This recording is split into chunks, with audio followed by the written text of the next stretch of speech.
Hi guys, inendi Samavita. Taonerani video hii. Utenga wanga kupita kwa mama Jetu. Mama kuna kuliko sise kumwe muliko. Ndukufuna wina waka waonese video nini. Mama siyani njira ya kuchita iko imene mwayiyamba. It's too late for that. Dziko lapansi limapereka support pa zinthu zoyipa. Dziko lapansi limapereka support pa zinthu zakuchionongeko. Koma pa zabwino silimapereka support.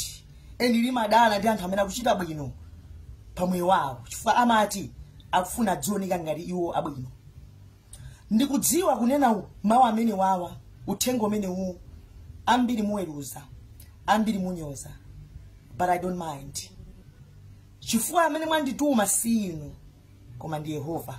So mukaunyoza uthenga simunanyoze ine, mwanyoza mwini uthenga amene wangu ndigwiritsa ine ntchito. Mama Jetu, support imene mukupatsidwa pano pa dziko lapansi ndi support yakuchionongeko. You have to know that kuti tsiku lina lake mudzamwalira. Okay. Now, mu video iti tikuona munthu amene akuzichweka amene kuti evangelist yakuti watumidwa ndi Mulungu kuti azamuze Jetu kuti siku lina azamwalira. Koma what guys?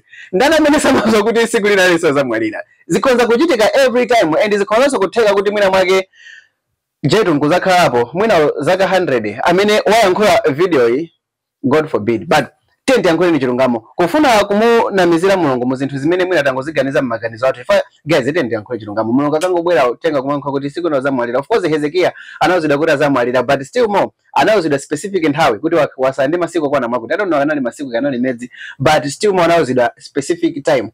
Now uyu amene akushika kuti evangelist akafuna kuchuka akafuna yankhule chilungamo, but tikanakondwera kuti chimene Mulungu amutuma akanati pasa in details. Then mukaona kuti Mulungu andituma kuti siku lina mzamwalira. Oh wow guys, maganizo anu ndio tani muka video kamene evangelist Martha amene wayankhula. Do you think kuti watumidwa ndi Mulungu kapena akungofuna kugwedeza social media pofuna kuchita join anthu ochepa amene samagwirizana ndi Jetu?